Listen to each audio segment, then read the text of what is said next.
اولاد کے لیے دعائیں پڑھیں گے.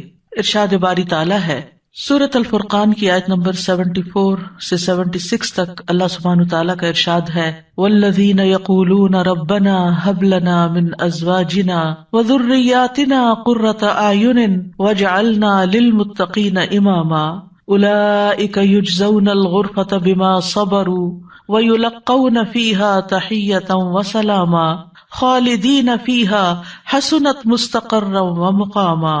اور وہ لوگ جو کہتے ہیں اے ہمارے رب ہمیں اپنے ازواج اور اولاد کی طرف سے آنکھوں کی ٹھنڈک عطا فرما اور ہمیں متقی لوگوں کا امام بنا، یہی لوگ ہیں جو اپنے صبر کے بدلے جنت میں بالا خانے دیے جائیں گے اور وہ اس میں دعائے خیر اور سلام سے استقبال کیے جائیں گے، اس میں وہ ہمیشہ رہنے والے ہوں گے. کتنا اچھا ٹھکانہ اور کتنی اچھی قیام گاہ. اولاد کے لیے دعا مانگنا انبیاء اور اہل ایمان کا شیوا رہا ہے. ابراہیم علیہ السلام نے دعا کی تھی رب ھب لی من الصالحین، اے میرے رب مجھے نیک اولاد عطا فرما. اہل ایمان کی دعا اللہ تعالیٰ نے قرآن مجید میں ذکر کی ہے وَأَصْلِحْ لِي فِي ذُرِّيَّتِي، اور میری خاطر میری اولاد کی اصلاح کر دے. زکریا علیہ السلام نے دعا کی تھی فَهَبْ لِي مِن لَّدُنْكَ وَلِيًّا يَرِثُنِي وَيَرِثُ مِنْ آلِ يَعْقُوبَ وَاجْعَلْهُ رَبِّ رَضِيًّا، مجھے اپنے پاس سے ایک وارث عطا فرما جو میرا وارث بنے اور آل یعقوب کا وارث ہو، اور اے میرے رب اسے پسند کیا ہوا بنا، وہ ایسا ہو جس سے تو راضی ہو جائے، وہ پسندیدہ ہو. ابراہیم علیہ السلام نے دعا کی تھی رب اجعلنی مقیم الصلاۃ ومن ذریتی ربنا وتقبل دعا، اے میرے رب مجھے بھی اور میری اولاد کو بھی نماز قائم رکھنے والا بنا، اے رب میری یہ دعا قبول فرما. اہل ایمان ہمیشہ اپنی اولاد کے لیے دعا کرتے ہیں. سورۃ الفرقان کی جو آیات میں نے آپ کے سامنے پڑھی ہیں یہ عباد الرحمان سے متعلق آیات ہیں کہ رحمان کے خاص بندے، رحمان کے پسندیدہ بندے اللہ تعالیٰ سے یہ دعا کرتے ہیں کہ ربنا ھب لنا من ازواجنا وذریاتنا قرۃ اعین، کہ اللہ ہمیں اپنی ازواج سے اور اپنی اولاد سے آنکھوں کی ٹھنڈک عطا فرما. یاد رکھیے یہ دعا ہر صاحب ایمان کا شیوا ہے. ہر مومن کو یہ دعا کرتے رہنا چاہیے، چاہے ہماری اولاد نیک ہی کیوں نہ ہو، چاہے وہ فرما بردار ہی کیوں نہ ہو، چاہے وہ قرآن کی حافظ ہی کیوں نہ ہو، چاہے وہ دین کی عالم ہی کیوں نہ ہو، پھر بھی یہ دعا مانگتے رہنا چاہیے، اس لیے کہ دل رحمان کی دو انگلیوں کے درمیان ہوتا ہے، وہ جیسے چاہے انہیں پھیر سکتا ہے. ہمیں نہیں معلوم کہ آج اگر ہماری اولاد دین پر ہے تو کل اس کا مستقبل کیا ہوگا، اس لیے کبھی بھی اس بارے میں بے فکر نہیں ہونا چاہیے. نیک سے نیک ترین اولاد بھی ہو، تہجد گزار بھی ہو، صائم اور قائم ہو، لیکن پھر بھی دعا کرتے رہیں. اگر آپ کی اولاد نیک ہے تو آپ کی دعائیں ان کی نیکی میں استقامت اور اضافے کا سبب بنے گی، یعنی وہ مزید نیک بنے گی، ان کے اندر مزید استقامت آئے گی اور پھر اسی طرح ان کا ایمان بھی بڑھے گا. اور اگر وہ نیک نہیں ہے اور اگر وہ آپ کی آنکھوں کی ٹھنڈک نہیں ہے تو اس دعا سے انشاءاللہ وہ آپ کی آنکھوں کی ٹھنڈک بنیں گے.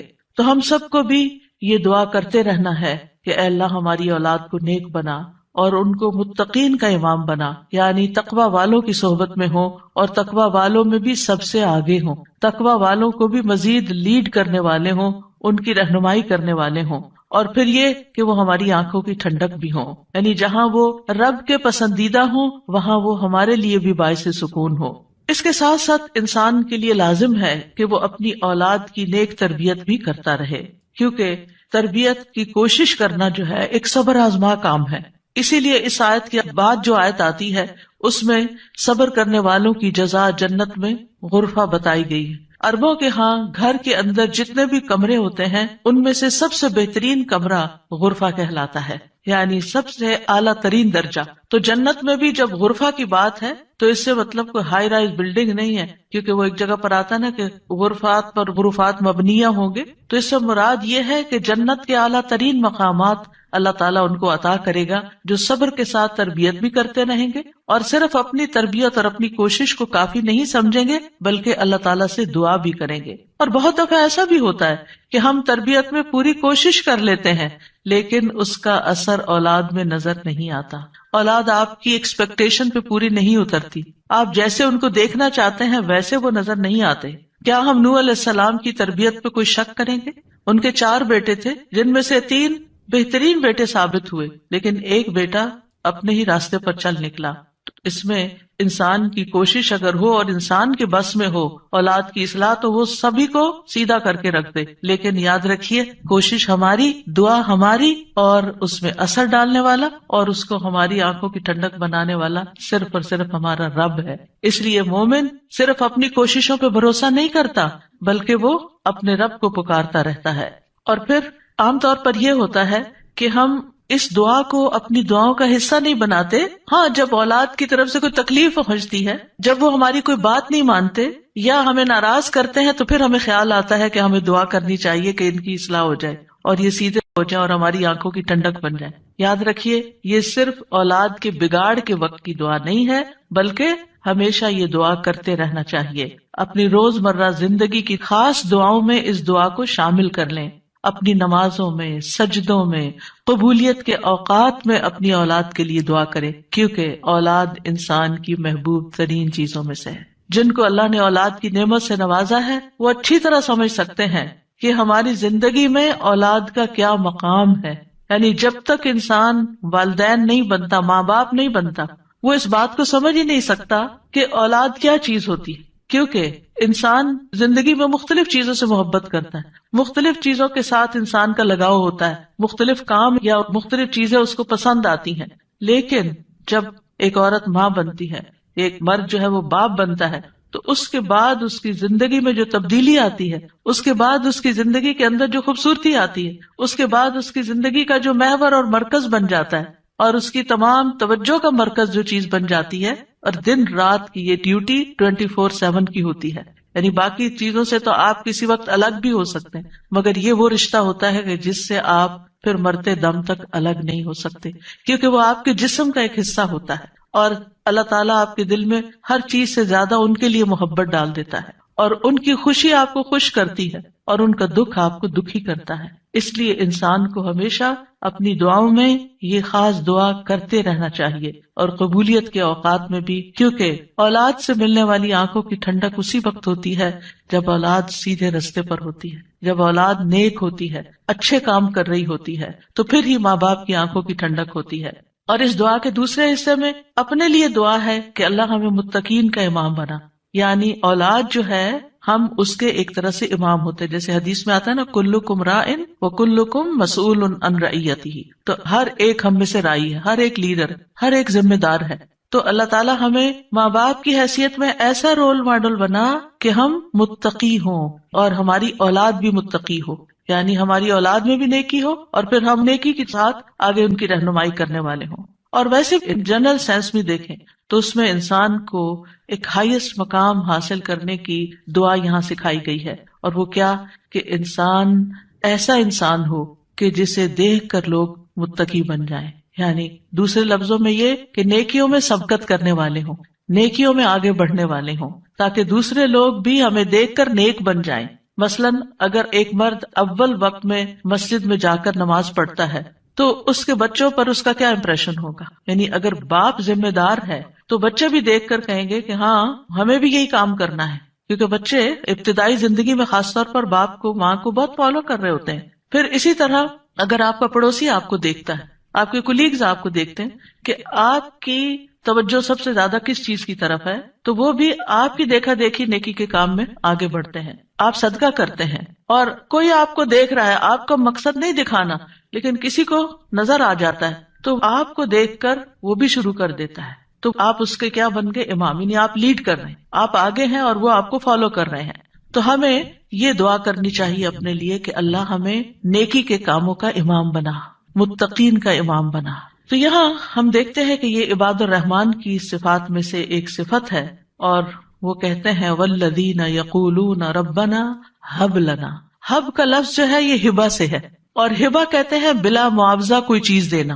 یا رب ہم نے کچھ کیا نہیں، لیکن تو اپنے پاس سے ہمیں عطا فرما، اپنی خاص رحمت سے ہمیں یہ عطا فرما. من ازواجنا، ازواج کا لفظ جو ہے یہ زوج سے ہے. جن اور حیوانات ان سب میں نر اور مادہ پایا جاتا ہے جو ہر ایک دوسرے کا زوج کہلاتا ہے. یعنی عورت کے لیے بھی یہ لفظ استعمال ہوتا ہے اور مرد کے لیے بھی استعمال ہوتا ہے. اگر مرد یہ دعا کریں گے تو اپنی بیویوں کے لیے کریں گے کہ ہماری بیویاں ہمارے لیے آنکھوں کی ٹھنڈک ہوں، اور اگر عورتیں یہ دعا کریں گی تو ان کے ازواج ان کے خاوند ہوں گے کہ ان کو ہمارے لیے آنکھوں کی ٹھنڈک بنا۔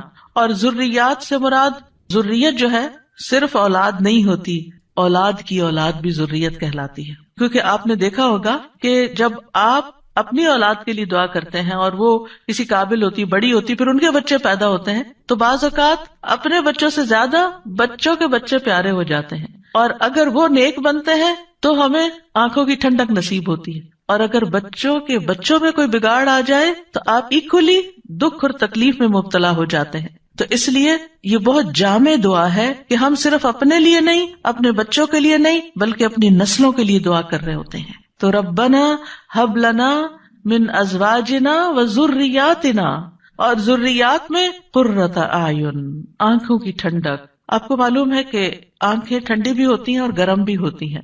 آنکھوں سے جب آنسو بہتے ہیں، خوشی کے آنسو بہیں تو آنکھیں ٹھنڈی ہوتی ہیں، اور اگر غم کے آنسو ہوں تو آنکھیں گرم ہو جاتی ہیں۔ تو آنکھوں کی ٹھنڈک کا مطلب ہے خوشی، مسرت، اور پھر یہ کہ آنکھوں کی ٹھنڈک ہو تو انسان پرسکون رہتا ہے، نیند بھی سکون سے آتی ہے۔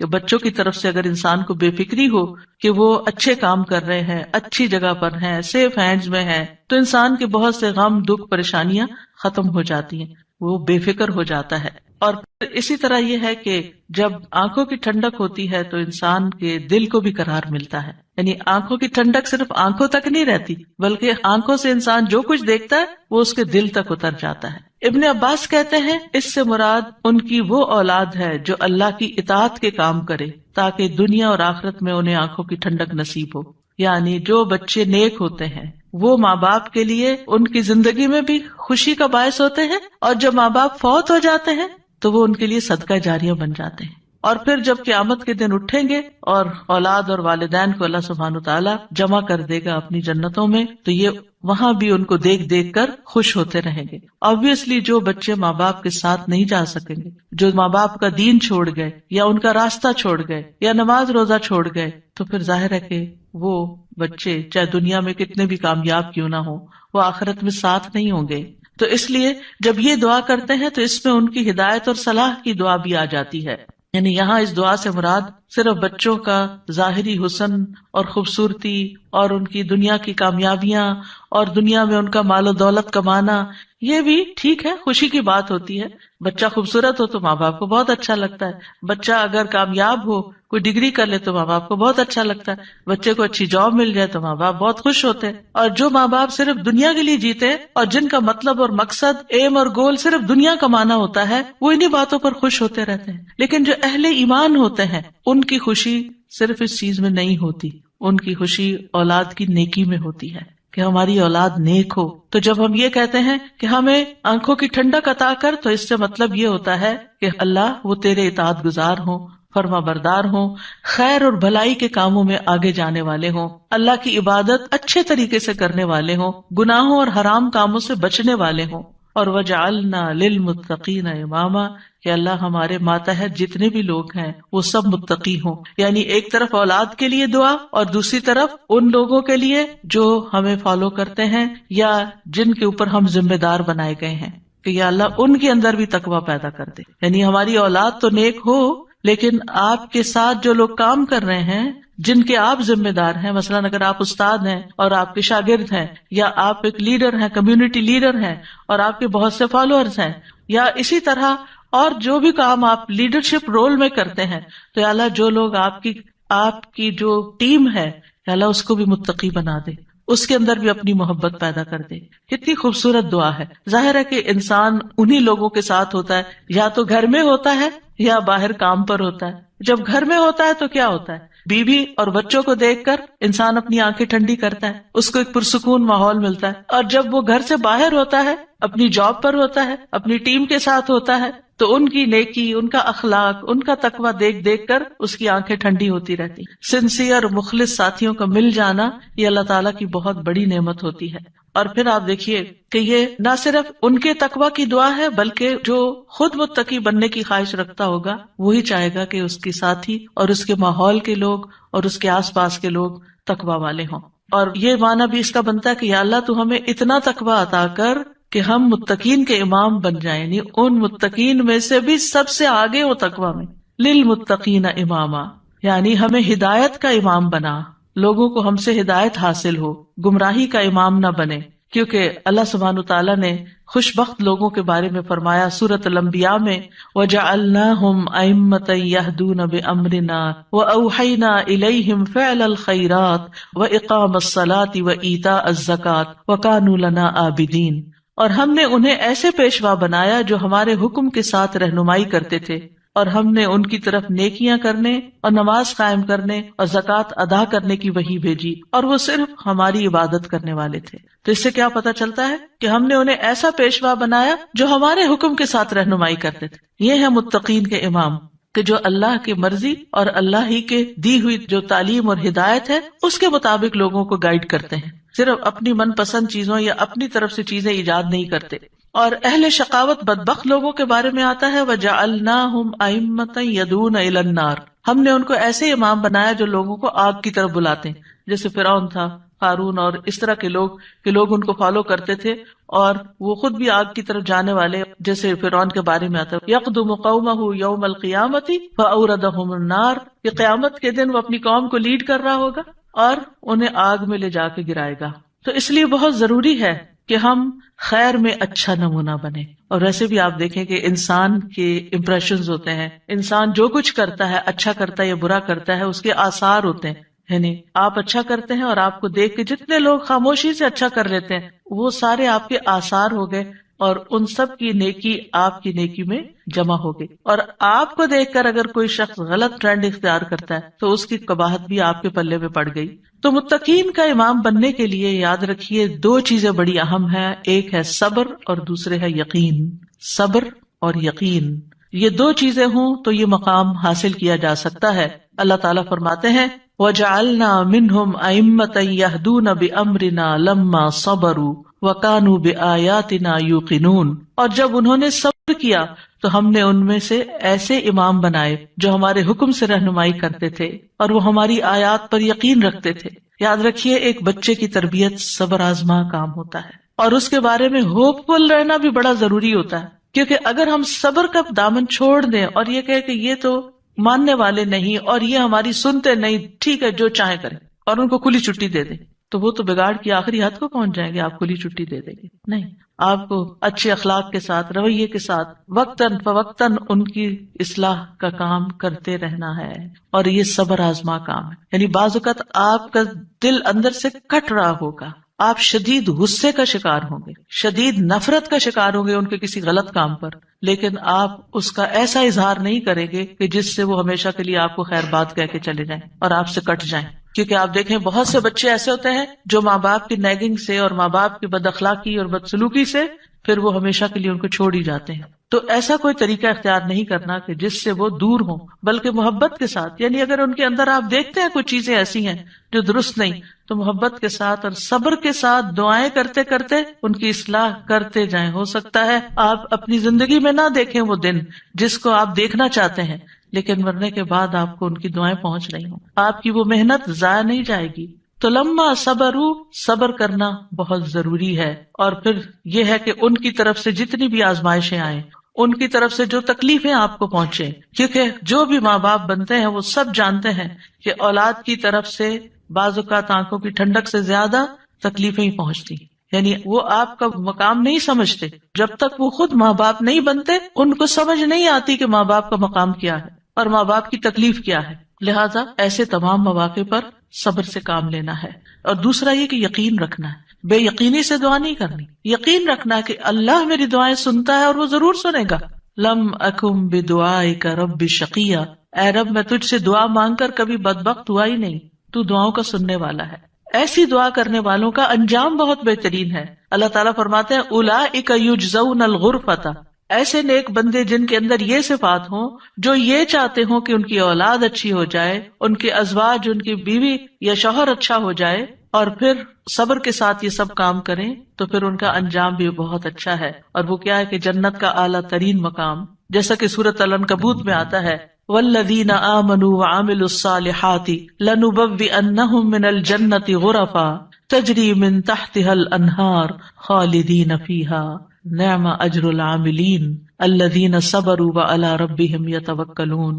اور جو لوگ ایمان لائے اور انہوں نے نیک کام کیے ہم انہیں ضرور ہی جنت کے اونچے گھروں میں جگہ دیں گے، یعنی بہترین مقام پر جگہ دیں گے جن کے نیچے سے نہریں بہتی ہیں. یعنی اوپر جب ہوتا ہے تو نیچے کا سین زیادہ بہتر نظر آتا ہے. ہمیشہ ان میں رہنے والے ہیں. دنیا میں آپ اگر کوئی ایسی جگہ پر کسی سی سائڈ پر کسی بہترین سینری اور گرینری کے مقام پر اونچی کسی ہائیسٹ فلور پر پینٹ ہاؤس خرید بھی لیں رہ بھی لیں، لیکن آپ کو ہر وقت دھڑکا لگا رہتا ہے کہ پتہ نہیں کب دنیا سے چلے جانا ہے، یا اگر رینٹ پر رہ رہے ہیں تو پتہ نہیں کب یہاں سے نکلنا پڑ جائے، تو آپ پوری طرح انجوائے نہیں کر سکتے. یعنی انسان جتنا بھی چاہے دنیا میں کمپلیٹ انجوائمنٹ ہے ہی نہیں، کیونکہ اس کے ساتھ کئی مسائل اور کئی مشکلات ہوتی ہیں. لیکن آخرت میں بلند ترین مقامات میں فرمایا خالدین فیہا، وہ اس میں ہمیشہ رہیں گے. نکلنے کا، اس کو چھوڑنے کا، اس کے خراب ہونے کا، اس کی مینٹیننس کا کوئی فکر ہی نہیں ہے، صرف انجوائمنٹ ہی ہے. نعم اجر العاملین، لیکن یہ کس کو ملتا ہے؟ جو عمل کرتے ہیں، جو کام کرتے ہیں، جو محنت کرتے ہیں. کتنا اچھا اجر ہے عمل کرنے والوں کا. کون ہے وہ عمل؟ کیا دو عمل بتائے گئے؟ الذین صبروا وعلی ربہم یتوکلون، وہ جو صبر کرتے ہیں اور اپنے رب پر توکل کرتے ہیں، بھروسہ کرتے ہیں. اور اس کے علاوہ حدیث سے بھی اس مقام کو حاصل کرنے کی بات ہمیں پتہ چلتی ہے. نبی صلی اللہ علیہ وسلم نے فرمایا جنتی لوگ اپنے سے بلند کمرے والے کو، غرفہ والوں کو اپنے اوپر ایسے دیکھیں گے جیسے وہ دنیا میں چمکدار گہرے ستارے کو دیکھتے. اتنے بلند ہوں گے ان کے مقامات. آپ سوچئے کبھی آپ جب جہاز پر ونڈو سیٹ پر بیٹھے ہوتے ہیں تو آپ جب نیچے دیکھتے ہیں تو بعض بہت ہی خوبصورت مناظر نظر آتے ہیں. تو آپ سوچئے کہ جس کا گھر وہ ستارے کی جگہ پر ہو، اتنا بلند مقام اس کو مل چکا ہو، تو پھر اس کو کیا کچھ نظر نہیں آئے گا نیچے. فرمایا کہ جس طرح وہ دنیا میں چمکدار گہرے ستارے کو دیکھتے ہیں جو آسمان کے مشرقی یا مغربی کنارے میں بہت دور ہوتا ہے، ان میں سے ایک دوسرے سے افضل ہوگا. لوگوں نے عرض کیا یا رسول اللہ یہ تو انبیاء کے محل ہوں گے جنہیں ان کے سوا اور کوئی نہ پا سکے گا. آپ نے فرمایا نہیں، اس ذات کی قسم جس کے ہاتھ میں میری جان ہے، یہ ان لوگوں کے لیے ہے جو اللہ پر ایمان لائے اور انبیاء کی تصدیق کی.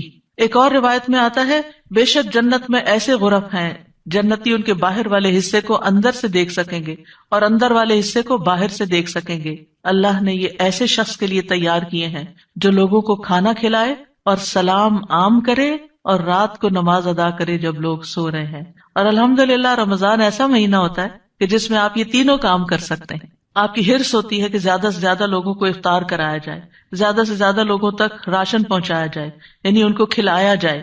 اور جب آپ مسجد جاتے ہیں تو تراویح بھی ہوتی ہے اور بہت سے لوگ مل جاتے ہیں تو سلام پہ سلام ہو رہا ہوتا ہے.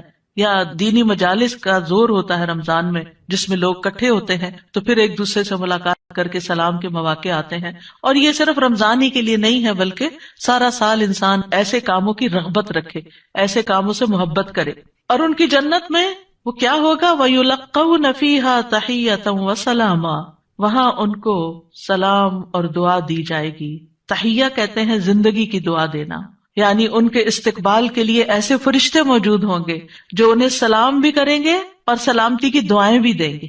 جب کوئی سلامتی کی دعا آپ کو دیتا ہے تو کتنا دل خوش ہوتا ہے. تو وہاں فرشتے ان کو دعائیں دے رہے ہوں گے. اور پھر آپس میں جب ملاقاتیں ہوں گی جنتیوں کی تب بھی سلام دعا ہو رہی ہوگی. اور یہ سلامتی ان کو کس لیے ملی؟ کیونکہ دنیا میں انہوں نے گناہوں سے سلامت زندگی بسر کی. خالدین فیہا حسنت مستقرا و مقاما، ہمیشہ اس میں رہیں گے. کتنا خوبصورت ٹھکانہ، کتنا اچھا مقام. یاد رکھیے یہ دعا گھروں کی اصلاح کی بنیاد رکھتی ہے. اس میں صرف اولاد ہی نہیں بلکہ ازواج بھی، یعنی شوہر اور بیوی. آج آپ دیکھیں کہ ہر دوسرے گھر کا یہ مسئلہ بنا ہوا ہے کہ گھر میں میاں بیوی کی لڑائیاں جاری ہیں. اس سے ایک دوسرے کے اندر ایک بے چینی، اداسی، پریشانی، کاموں میں رکاوٹ اور کتنی بے شمار خرابیاں. اور سب سے بڑی بات یہ کہ آپ اپنی اولاد کے لیے ایک بہترین نمونہ ہوتے ہیں. آپ صرف آپس میں نہیں لڑتے بلکہ اپنے بچوں کو ایک برا نمونہ پیش کر کے ان کی زندگیوں کو بھی جہنم بناتے ہیں. اور پھر آپ دیکھیے کہ کوئی اور انسان ناراض ہو جائے تو اس سے انسان کو اتنی تکلیف نہیں ہوتی، حتیٰ کہ اگر ماں باپ بھی ناراض ہوتے ہیں نا تو انسان اتنی پرواہ نہیں کرتا. لیکن اگر شوہر بیوی سے یا بیوی شوہر سے ناراض ہو تو انسان کے غم کی انتہا ہوتی ہے. کسی چیز میں دل نہیں لگتا، پریشانی چھا جاتی ہے اور ہر چیز بے مزہ ہو جاتی. چاہے خوبصورت ترین محل میں آپ رہتے ہو، خوبصورت ترین لباس آپ پہنتے ہو، بہترین کھانے آپ کھاتے ہو، لیکن اگر میاں بیوی کا آپس میں پیار نہیں ہے، آپس میں اتفاق نہیں ہے، آپس میں ایک دوسرے سے خوش نہیں ہے، تو زندگی کی کوئی خوشی نہیں ہوتی. تو اس لیے بہت ضروری ہے کہ اس دعا سے کام لیا جائے، اور جہاں کہیں تھوڑے بہت بھی پرابلمز ہیں وہ بھی انشاءاللہ حل ہو جائیں گے، اور جہاں بڑے مسائل ہیں اور جہاں مسائل نہیں بھی وہاں بھی یہ دعا پڑھی جائے تاکہ گھروں کے اندر ایک خوبصورتی آئے. یعنی اللہ تعالیٰ نے ہمیں منع تو نہیں کیا کہ دنیا میں ہم محبت سے زندگی نہ گزاریں، یعنی ہمیں دنیا میں بھی محبت چاہیے، آپس کی اتفاق اور پیار چاہیے. ایک محبت جو ہوتی ہے وہ انسان کی ضرورت ہوتی ہے، ایک دوسرے کی کیئر کرنا ایک ضرورت ہوتی ہے ہر انسان کی. اور اللہ سبحانہ و تعالیٰ نے جوڑے بنائے کیوں ہیں؟ قرآن مجید میں اللہ تعالیٰ فرماتے ہیں وَمِنْ آيَاتِهِ أَنْ خَلَقَ لَكُم مِّنْ أَنفُسِكُمْ أَزْوَاجًا لِتَسْكُنُوا إِلَيْهَا وَجَعَلَ بَيْنَكُم مَّوَدَّةً وَرَحْمَةً إِنَّ فِي ذَلِكَ لَآيَاتٍ لِقَوْمٍ يَتَفَكَّرُونَ. اور اس کی نشانیوں میں سے ایک یہ ہے کہ اس نے تمہاری ہی جنس سے تمہارے جوڑے پیدا کیے یا بیویاں پیدا کی تاکہ تم ان کے پاس سکون حاصل کرو، اور تمہارے درمیان محبت اور رحمت پیدا کر دی. غور و فکر کرنے والوں کے لیے اس میں کئی نشانیاں ہیں. تو اللہ سبحانہ تعالیٰ نے شادی کا مقصد کیا رکھا ہے؟ سکون کا حصول. اور اگر شادی کے بعد انسان کا پہلا سکون بھی جاتا رہے اور سکون ہی لٹ جائے اور تکلیف اور پریشانی ہر وقت رہے تو اس نے کیا پایا؟ تو شادی کا مقصد ہی بہت ہو گیا. ٹھیک ہے، شادی کے اور بھی کئی مقاصد ہو سکتے ہیں، لیکن سب سے بنیادی اور اول مقصد اللہ تعالیٰ نے کیا رکھا ہے اس رشتے کے اندر؟ ایک دوسرے سے سکون، مودت اور رحمت. ایک دوسرے سے محبت بھی کریں اور ایک دوسرے پر رحم بھی کریں، ایک دوسرے کی کیئر کریں، ایک دوسرے کا خیال رکھیں، ایک دوسرے کی ضرورت کو پہچانیں. صرف خود غرضی نہ ہو کہ میری مرضی، میرا مقصد، میرا مطلب اور میں جو چاہوں صرف وہ ہو میرے پاس. نہیں، یہ بھی دیکھنا ہوگا کہ دوسرا کیا چاہتا ہے. اور جن کپلز کو یہ سمجھ آ جاتی ہے کہ دوسرے کی خواہش کیا ہے اور وہ دوسرے کی خواہش کو پورا کرنے کی کوشش کرتے ہیں تو لازماً دوسرا بھی پھر ان کی خواہش پوری کرتا ہے اور ایک خوشگوار زندگی وجود میں آتی ہے. اسی طرح اللہ تعالیٰ نے سورۃ النحل میں بھی فرمایا وَاللَّهُ جَعَلَ لَكُم مِّنْ أَنفُسِكُمْ أَزْوَاجًا وَجَعَلَ لَكُم مِّنْ أَزْوَاجِكُمْ بَنِينَ وَحَفَدَةً وَرَزَقَكُم مِّنَ الطَّيِّبَاتِ أَفَبِالْبَاطِلِ يُؤْمِنُونَ وَبِنِعْمَةِ اللَّهِ هُمْ يَكْفُرُونَ. اور اللہ نے تمہارے لیے تمہارے نفسوں سے بیویاں پیدا کی اور تمہارے لیے تمہاری بیویوں سے بیٹے اور پوتے پیدا کیے. یعنی اللہ نے ان سے تمہیں اولاد دی اور اس نے تمہیں پاکیزہ چیزوں سے رزق عطا کیا. کیا پھر بھی وہ باطل پر ایمان لاتے ہیں اور اللہ کی نعمت کا انکار کرتے ہیں؟ یعنی اللہ تعالیٰ کی نعمتوں کی ناشکری کرتے ہیں. تو یاد رکھیے کہ گھروں کی اصلاح کا انحصار ازواج کی اصلاح پر ہے، آپس کے اتفاق پر ہے، اور اولاد کی اصلاح سے پہلے ازواج کی اصلاح کی بات ہے. ابن علان کہتے ہیں کہ یہ دعا یعنی ازواج کے بارے میں شروع ہوتی ہے، کیونکہ اگر ازواج کی اصلاح ہو تو اولاد کی اصلاح ہوتی ہے. یعنی شوہر یا بیوی کی اصلاح ہو جائے، وہ ایک دوسرے کے لیے آنکھوں کی ٹھنڈک ہو تو اولاد خود بخود آنکھوں کی ٹھنڈک ہوتی چلی جائے گی. اور آنکھوں کی ٹھنڈک سے مراد یہ نہیں ہے صرف کہ ایک شوہر اپنی بیوی کو زیادہ خوبصورت دیکھے یا تندرست دیکھے، بلکہ اس حال میں دیکھے کہ وہ اللہ کی فرما بردار ہو. کیونکہ ایک حدیث میں آتا ہے کہ دنیا متاع ہے اور دنیا کی سب سے بہترین متاع نیک بیوی ہے. یعنی دنیا میں جتنی بھی نعمتیں ہیں ان میں سے سب سے بڑی نعمت ایک مرد کے لیے کیا ہے؟ ایک نیک بیوی ہے، ایک اچھی بیوی ہے. اور نیکی صرف نماز روزے کا نام نہیں ہوتی، نیکی اچھے اخلاق کا نام ہوتی ہے. ایک اور حدیث میں آتا ہے نا کہ جب ایک عورت 5 وقت کی نماز پڑھے، رمضان کے روزے رکھے اور اپنے شوہر کی اطاعت کرے، جب وہ اس کو دیکھے، اس کو خوش کر دے، تو وہ جنت کے جس دروازے سے چاہے داخل ہو جائے. یعنی اس تعلق کی بہتری اور خوبصورتی کا اتنا زیادہ اہتمام کیا گیا ہے. اور پھر آپ دیکھیں کہ متقین کا امام بننے کے لیے انسان کو پہلے گھر میں اچھا امام بننے کی ضرورت. یعنی گھر سے باہر آپ اسی صورت میں اچھے امام بن سکتے ہیں جب آپ گھر کے اندر خوبصورتی لاتے ہیں اور اس کے لیے کوشش بھی کرتے ہیں. دیکھیے کچھ رشتے ہمیں اللہ کی طرف سے بنے بنائے مل جاتے ہیں، جیسے ماں باپ کا رشتہ ہے. ماں باپ سے آپ کو انکنڈیشنل لو ملتا ہے.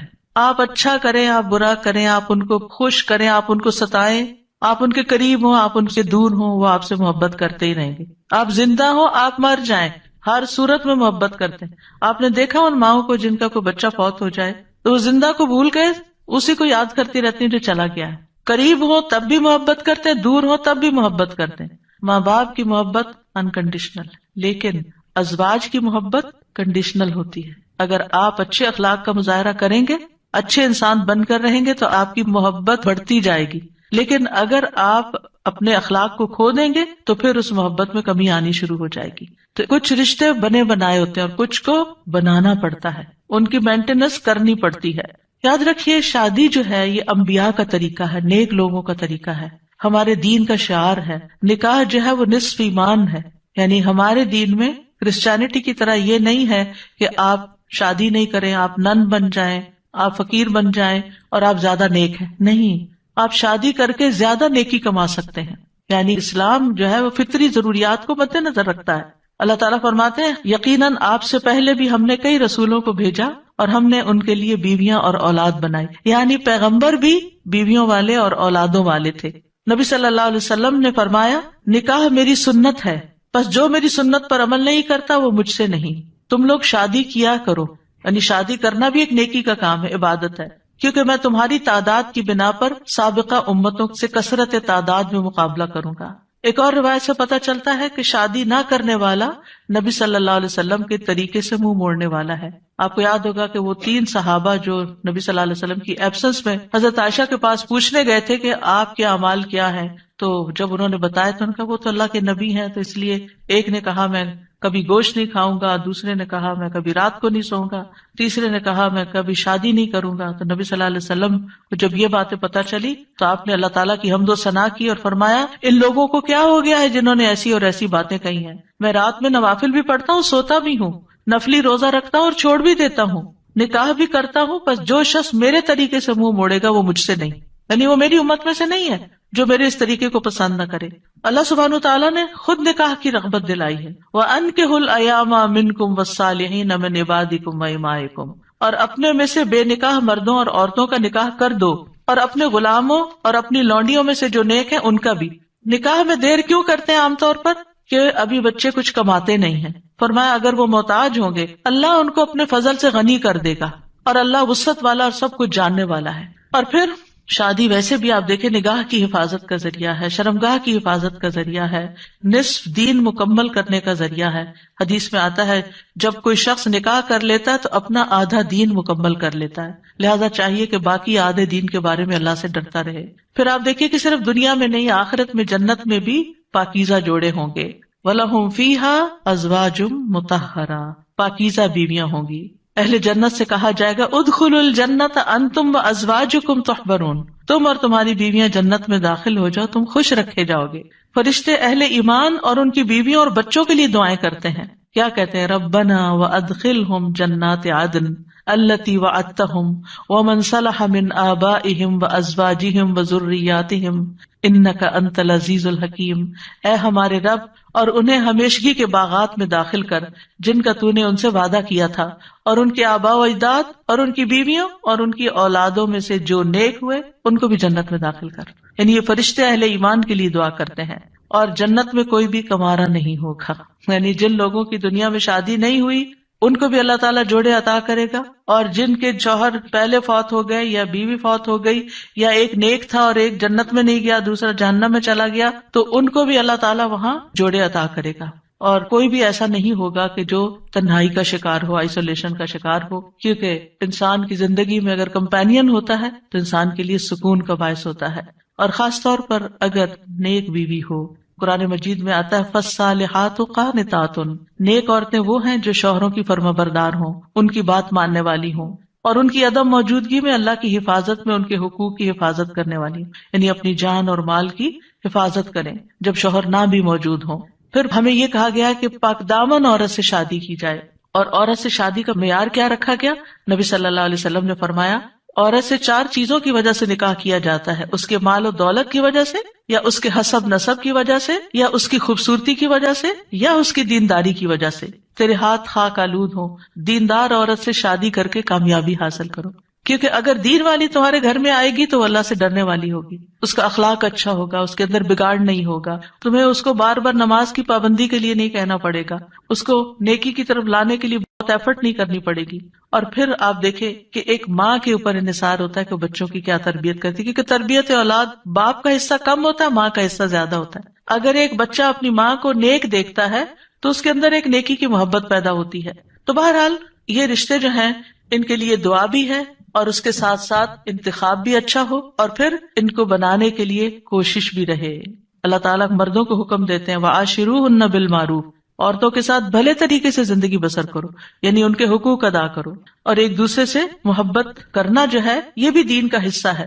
عقبہ بن عامر کہتے ہیں میں نے رسول اللہ صلی اللہ علیہ وسلم کو یہ فرماتے ہوئے سنا کہ اسلام میں جائز لہو میں 3 چیزیں آتی ہیں: انسان کا اپنی بیوی کے ساتھ دل لگی میں مصروف ہونا، ہنسی مذاق کرنا، اپنے گھوڑے کی دیکھ بھال کرنا یعنی اس کے ساتھ ٹائم سپینڈ کرنا، اور تیر اندازی کرنا۔ بظاہر دیکھا جائے تو یہ ٹائم ویسٹر بھی ہو سکتے ہیں، لیکن یہ ہمارے دین میں ایک نیکی تصور کیے جاتے ہیں۔ یہ شغل جو ہے یا یہ ہابیز جو ہیں یہ پسندیدہ ہے۔ پھر یہ ہے کہ شوہر اور بیوی کو ایک دوسرے کا حق ادا کرنا ہے، کیونکہ یہ حقوق اللہ نے ایک دوسرے کے ذمے رکھے ہیں اور اللہ تعالیٰ قیامت کے دن پوچھے گا۔ بعض اوقات ایک بیوی یہ کہتی ہے کہ میں شوہر کا حق نہیں دیتی کیونکہ وہ بھی میری فلاں بات نہیں مانتا، یا شوہر یہ کہتا ہے میں بیوی کا حق نہیں دیتا کیونکہ میری وہ فلاں بات نہیں مانتی۔ نہیں، جب تک آپ اس رشتے میں ہیں دونوں کو ایک دوسرے کا حق دیتے رہنا چاہیے۔ اور کیوں دینا چاہیے؟ کہ اللہ کا حکم ہے، اس لیے نہیں کہ شوہر خوش ہوگا یا بیوی خوش ہوگی، اس لیے کہ میرے رب کا حکم ہے، اس لیے مجھے یہ کام کرنا ہے۔ اور جب آپ رب کو راضی کرتے ہیں تو رب بندوں کو بھی آپ سے راضی کر دیتا ہے۔ پھر اسی طرح یہ ہے کہ ایک دوسرے سے اچھے اخلاق کے ساتھ پیش آنا۔ نبی صلی اللہ علیہ وسلم نے فرمایا ایمان کے لحاظ سے کامل مومن وہ ہے جو اخلاق میں سب سے اچھا ہے، اور تم میں سے بہتر شخص وہ ہے جو اپنے گھر والوں کے لیے اچھا ہے، اور ایک روایت میں بیویوں کے لیے اچھا ہے۔ اس میں آپ دیکھیے کہ لوگ گھر سے باہر تو ہر ایک سے بڑا اچھا اخلاق رکھتے ہیں، لیکن گھر میں منہ بنا کے رکھتے ہیں، تو یہ اچھے اخلاق کی علامت نہیں۔ اللہ تعالیٰ نے جو کرائیٹیریا دیا ہے وہ کیا ہے کہ سب سے اچھا وہ ہے جس کا گھر میں اخلاق اچھا ہے۔ پھر اسی طرح یہ ہے کہ بد زبانی نہیں کرنی چاہیے۔ پھر بیوی کے ذمہ ہے کہ شوہر کی بات ماننے کے علاوہ شوہر کے مال اور اولاد کی حفاظت کرنے والی ہو، ان کو ضائع نہ کرے، صابر و شاکر ہو۔ شوہر کی ذمہ داری کیا ہے کہ گھر والوں پر خوشی سے خرچ کرے، اور نبی صلی اللہ علیہ وسلم نے فرمایا جو شخص اپنے اوپر خرچ کرتا ہے تاکہ وہ اس کے ذریعے لوگوں سے مانگنے سے بچے وہ اس کے لیے صدقہ ہے، یعنی آپ اپنی پرسنل نیڈز کے لیے اسپینڈ کرتے ہیں یہ بھی صدقہ ہے۔ جو شخص اپنی بیوی اور بچوں اور اپنے گھر والوں پہ خرچ کرتا ہے وہ بھی صدقہ شمار ہو جاتا ہے، یعنی شوہر کے نامہ اعمال میں وہ نیکی لکھی جاتی ہے کہ یہ اپنی بیوی پر بچوں پر خرچ کرنے والا ہے۔ پھر اسی طرح اچھے گزران کا اصول کیا ہے کہ ایک دوسرے کی اچھی عادتوں پر نظر رکھی جائے اور بری عادتوں کو اگنور کیا جائے۔ اگر ہم نے یہ ایکویشن بدلی کہ بری عادتوں کو ہر وقت ہائی لائٹ کیا، تم یہ نہیں کرتی، تم یہ نہیں کرتے، تم یہ نہیں کرتی، تم یہ نہیں کرتے، تو پھر زندگی جہنم بن سکتی ہے۔ کیونکہ ہر وقت اگر انسان اسی میں کڑتا رہے کہ اس شخص میں کیا خرابی ہے، کیا نہیں ہے، کیا کون سی برائی ہے، کون سی غلط عادت ہے، اور اسی پر لڑائی جھگڑا کرتا رہے تو زندگی میں انجوائمنٹ نہیں رہتی، بلکہ اس کے برعکس نبی صلی اللہ علیہ وسلم نے یہ فرمایا کوئی مومن شخص کسی مومن عورت سے بغض نہ رکھے، یعنی بیوی سے نفرت نہیں کرنی چاہیے۔ اگر عورت کی ایک عادت ناپسند ہوگی تو کوئی دوسری عادت پسند ہوگی، تو کیا مطلب ہے کہ ناپسند بات کو چھوڑو، جو پسندیدہ ہے اس پر نظر رکھو۔ پھر اسی طرح یہ ہے کہ نیک اولاد کے لیے بھی کوشش کے علاوہ اور دعائیں بھی ہمیں سکھائی گئی ہیں، جیسے ان کی پیدائش